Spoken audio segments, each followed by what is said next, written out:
1.4 billion? The numbers don't add up anymore. A population mystery unfolding. China's export crisis. Tariffs drop. Vietnam replaces China.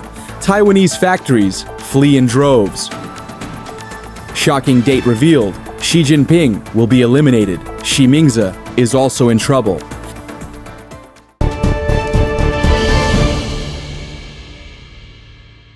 As China's economy continues to contract, a growing number of cities are showing signs of sharp population decline.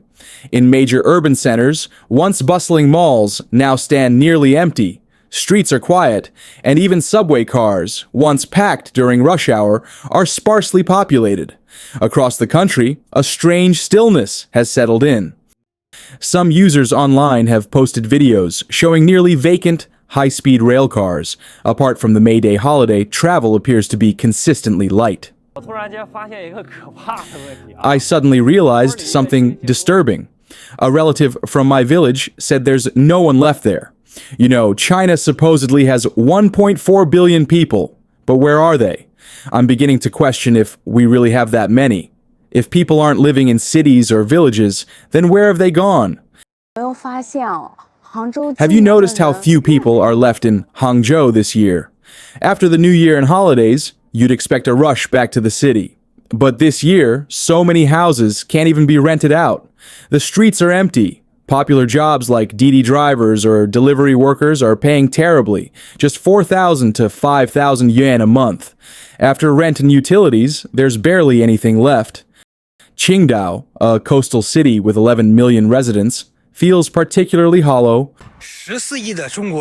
Where did the 11 million people in Qingdao go? I went to several shopping malls in the afternoon. And just now, the night market. No one was there. The streets are empty. The parks only have elderly and children. Even in the factories, there are few workers. In malls and markets, there are more shop owners than customers. A vendor told me that since the beginning of the year, foot traffic has plummeted. I remember when I was a child, the city was packed. Now, with nearly 11 million people, where has everyone gone? Observers say more cities are showing signs of population hollowing out, and even China's economic powerhouses like Shenzhen are not exempt. 10 years ago, when Shenzhen had just passed 10 million people, food stalls were still packed at 3 a.m. Now, with nearly 20 million people, Longgang Industrial Zone is empty. Bao'an's urban villages are silent, and even Coast City's top shopping district is filled with 4 transfer signs. Where have the people of Shenzhen gone? Shanghai offers a similarly eerie view. Once known for its crowds, even the subway isn't as packed, and shopping centers see only half the foot traffic they used to. Why does it feel like there are fewer and fewer people in Shanghai? Have you noticed? Outside of tourist spots and hospitals, the crowds are shrinking. Shopping malls are only half full. Even on the subway, there are often empty seats. The streets are quiet. The city feels far emptier than before. Where is everyone? Some say the economy is struggling and people have moved back to their hometowns. Others say young people aren't marrying, the birth rate is low, and most are staying single. What other reasons might there be? Do you know? Recent government data offers a clue. In 2024, Hebei province reported a population of 73.78 million, down 150,000 from 2023. Since 2020, Hebei has lost nearly 1 million residents. Analysts point to 2 primary causes: fewer births and cities losing their appeal as economic hubs. The population drop comes from 2 main reasons. First, people just don't want to have kids anymore. China's total population fell by 1.39 million last year. Second, local economies and industries aren't strong enough to retain people, who instead flock to more developed regions. The Northeast is the clearest example. Since 2010, it has lost 13 million people. Despite Beijing's efforts to encourage childbirth, relaxing the 3-child policy, and offering financial incentives, young people remain uninterested in marriage or parenting. For many, this is no longer just an economic issue, but a societal turning point. The demographic shift is also hitting the education sector. In recent years, the number of primary schools in China has plunged from 200,000 to 140,000, a one-third drop. Universities are experiencing enrollment shortages, middle school classrooms sit half empty, and kindergartens are closing their doors. Entire industries linked to children and families, books, school supplies, training centers, baby products, and children's apparel are scaling back or shuttering. Even the auto and real estate markets have been dragged down by the declining population. Experts warn the long-term implications will be felt in the pension system. Fewer children today means fewer workers supporting retirees tomorrow. The gap between pension income and payouts is widening, and the burden on healthcare systems is growing. Delayed retirement and rising insurance costs are now real challenges. In the years ahead, hospitals will be overwhelmed with elderly patients, nursing homes will have waiting lists, and adult children will be stretched thin, juggling careers while caring for aging parents. This is not merely a demographic statistic, it is a national warning. If this trend continues, China risks becoming an aged nation without a young generation to sustain it. What's at stake is more than the loss of a population dividend. It's the loss of the country's vitality, productivity, and future hope. As China scrambles to recover from a shrinking workforce and a faltering export economy, a mass exodus of factories reveals a deeper crisis the regime can no longer hide. In April this year, the U.S. China trade war reignited.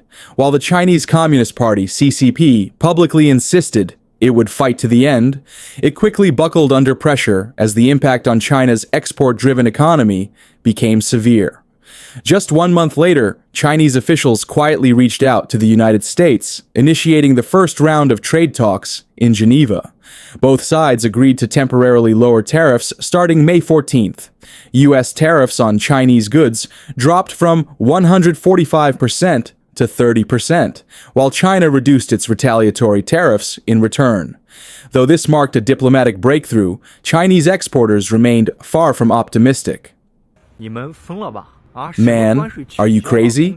Canceling tariffs doesn't mean factory orders will bounce back, wages will rise, or workers' lives will improve. Don't believe that nonsense. Brother Shin, you better pay the proper wages. Don't cut corners. Wages going up, that's a fantasy. Orders haven't returned because, in recent years, basic manufacturing has already moved to cheaper countries like India and Vietnam. I thought things would pick up once the trade war cooled down. It's been over 2 weeks, and still no sign of new orders. Why is that? I kept seeing clips on Douyin. American shelves were empty, people hoarding goods. So, once tariffs drop, buyers should be restocking, right? But our factory sees nothing. Is it pricing negotiations? Or just the off-season? Even with the tariff suspension, demand didn't recover as expected. There are a few reasons. First, during the high tariff period, U.S. buyers found alternative suppliers in other countries. Some already placed orders with Canada. Second, even with reduced tariffs, Trump is still president, and he could just tweet a tariff hike tomorrow. Buyers are cautious. They don't trust the stability of doing business with China. Even with this initial thaw in U.S. China relations, Chinese export businesses are not seeing any meaningful recovery in orders. Jonathan Silva, founder of Massachusetts-based board game maker U.S Game Company, told the Associated Press that his firm has 9 containers stuck in Chinese factories. He's waiting to ship them out once the 30% tariff rate takes effect. The timing is terrible, Silva said. Production is now delayed, and we're scrambling to coordinate again with factories and customers in China. The trade war's most visible domestic consequence is a massive wave of job losses in China. Alicia Garcia Herrero, chief economist for Asia Pacific at Natixis, estimates that the US's triple-digit tariffs could cost China between 6 to 9 million jobs. Even under current levels, 4 to 6 million job losses are likely. A modest 20% tariff reduction might still result in 1.5 to 2.5 million jobs lost. Now, factories are going through a shakeup. Around 85% of physical manufacturing plants are losing money. About 10% are breaking even, and just 5% are turning a profit. Most are slashing wages and cutting staff. And even if we do get orders, the margins are so thin, we barely survive. Everyone's competing to the bottom. These days, you're lucky if one worker has one stable job. Dongguan has over 10 million people. Now the streets are empty and stores are deserted. Where did everyone go? Is Dongguan's economy just down this year? I really feel like many factories have left. I used to think there was gold on the ground here. So many people, so much energy. Now it feels like a ghost town. Just look around. This was once China's industrial hub. Now the streets are deserted. Even the recruitment zones. During hiring season, there used to be lines and crowds. Now, barely anyone shows up. So, where are the Taiwanese businesses going? They've relocated, most notably to Vietnam. One hotspot is the Gui Wu Industrial Zone in Bac Ninh Province, Vietnam. It's now brimming with foreign investment, especially in electronics. Global giants like Samsung, Foxconn, Canon, and Luxshare Precision have all set up operations here. Bac Ninh is often dubbed the Vietnamese Dongguan. Today, average worker salaries in Vietnam range from 2,500 to 3,500 yen per month. Many positions include night shifts and overtime. European, American, Japanese, and Korean firms are particularly popular among workers, as they tend to offer the highest pay. Look at the Baoyuan factory in the morning. Breakfast stalls are out at 6 a.m. People are already heading to work. This early, there's a real buzz. By 7 a.m., it's peak time. I'm on my motorcycle, but the traffic's jammed with workers. It's a real hustle here. So many people. According to a survey by a U.S. think tank, the top 3 reasons Taiwanese businesses are leaving China are high labor costs, 33%, fear of supply chain disruptions, 25.9%, and policy uncertainty, 25.2%. One such businessman is Liao Jinjiang, who had operated in mainland China for over 20 years. He exited in 2022. When I started, basic worker salaries were just 200 yuan. By the time I left, it was 5,000 yuan, 25 times higher. Yet most workers still couldn't support their families. Why? Because inflation under Xi Jinping eats everything up, he explained. Liao also criticized the Chinese leadership. Xi Jinping locked down cities. Okay, fine. But closing Shanghai's port, that killed cargo movement entirely. He doesn't care about the economy, only his grip on power. The second exodus of Taiwanese businesses followed not just the trade war and COVID lockdowns, but also the passage of increasingly draconian laws in China. These include the anti-espionage law and the patriotic education law, which many interpreted as targeting foreign and Taiwanese entities. These shifts stoked fears over personal safety and business viability, prompting a surge in factory relocations out of China. Li Mengzhu noted that after President Lai Ching-te of Taiwan took office, the CCP immediately enacted laws like the 22 anti-Taiwan independence measures, further intimidating Taiwanese companies. Many chose to leave quietly rather than risk retaliation or speak out. The evidence is clear. The arrival of Taiwanese and foreign investors once helped fuel China's economic miracle. But the CCP's increasingly aggressive stance, coupled with lockdowns and strict ideological controls, has driven those same investors away. In the end, the CCP has not only hurt itself, but jeopardized the livelihoods of millions of Chinese workers. In today's world, it seems only the CCP could sabotage its own economy with such determination. A political upheaval is unfolding at the highest levels of the Chinese Communist Party, CCP. Not a rumor for dinner table speculation, but a palace-level power struggle playing out behind Zhongnanhai's walls. Whispers are emerging that President Xi Jinping could be ousted or even die unexpectedly within 60 days. Though it sounds sensational, the clues suggest this scenario has been in motion for some time. Chinese economist and poet Su Xiaohe recently disclosed on his media platform that a mysterious 60-day plan is circulating in Beijing, targeting July 18, 2025, as the date for Xi's resignation or demise. Su noted it took precisely 60 days for former Premier Li Keqiang to retire and then pass away, a timeline that now ominously echoes around Xi. In a system governed by symbolic timing, rhythm, and metaphor, Su argues this is no coincidence, calling it a technical death, where visible violence is absent, but political knives abound. Amid this turmoil, Premier Li Qiang has emerged forcefully on the scene, signaling a potential power realignment. On May 16th, the State Council introduced new regulations to curtail government waste, indirectly targeting Xi's cash diplomacy. This wasn't mere anti-corruption, it was a strategic attempt to cut Xi's financial lifeline, thereby diminishing his political leverage. On the same day, Li Qiang led a Politburo meeting while Xi was sidelined to an inspection tour in Henan, looking increasingly like a figurehead under soft house arrest. Observers online noticed that Xi's Henan visit lacked the usual fanfare, no road closures, no cheering crowds. In the context of the CCP, this absence of public mobilization is telling. It implies the core leader has lost command over the propaganda and logistics apparatus.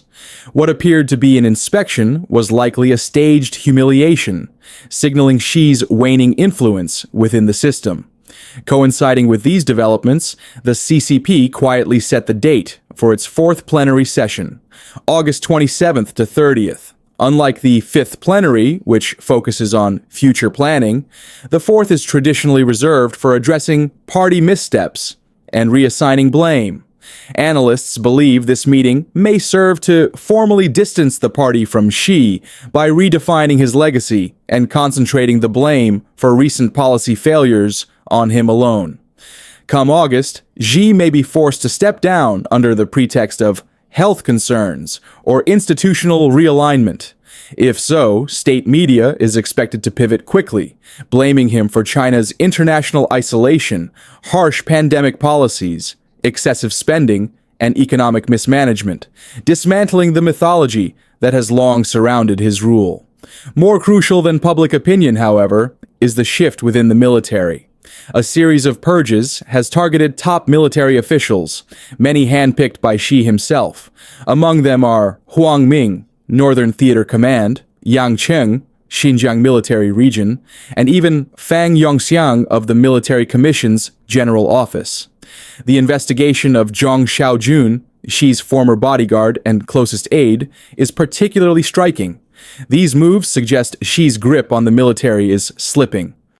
Amid the turmoil, U.S. Director of National Intelligence Tulsi Gabbard raised pointed questions. Why was Xi Jinping's daughter, Xi Mingzi, accepted into Harvard with a full scholarship? Why is she shielded while the regime isolates ordinary Chinese? These aren't idle questions. They reflect rising scrutiny at the highest levels of U.S. intelligence. Even more explosive, Gabbard shared a photo alleged to be of Xi Mingzi, sparking viral debate in overseas Chinese communities. Some claim the image first surfaced in 2022, when Representative Vicky Hartzler questioned Harvard's acceptance of CCP-linked funds and students. The renewed focus suggests that U.S. authorities are escalating their scrutiny of Xi and his family. With the U.S. preparing potential sanctions targeting senior CCP leaders, including asset freezes, visa bans, and money laundering probes, the naming of Xi Mingzi may be laying the groundwork for more aggressive policy action. This isn't random gossip, it marks a deeper unraveling of the CCP's ruling structure. Over the past 6 months, a series of high-profile purges, including former officials like Li Shangfu, Qingdao, and even rumors around First Lady Peng Liyuan, have highlighted fractures in Xi's inner circle.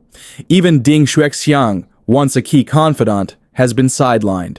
With Xi Mingze now dragged into public scrutiny, it's clear that even red royalty is no longer untouchable. The greatest threat to a totalitarian regime isn't political dissent, it's the exposure of personal secrets. The CCP has long relied on information control to shield its elite families. But U.S. intelligence going public indicates it may now possess substantial evidence. In tandem, Washington is reportedly drafting sanctions that would target CCP elites' U.S.-based assets, properties, and even educational affiliations. This is how the U.S. conducts psychological and information warfare. First a photo, then questions media amplification, and finally, policy. If Xi remains silent, he appears complicit. If he protests, he confirms the story. Either way, he is forced to react. The photo doesn't just reveal Xi Mingze's identity, it underscores the privilege of China's red aristocracy. This is not just a geopolitical story, it matters to every Chinese citizen. While people work hard and pay taxes, their leaders use public money to send their children abroad, live lavishly, and ask the public to endure hardship and share in prosperity. If true, this may be the biggest betrayal of all.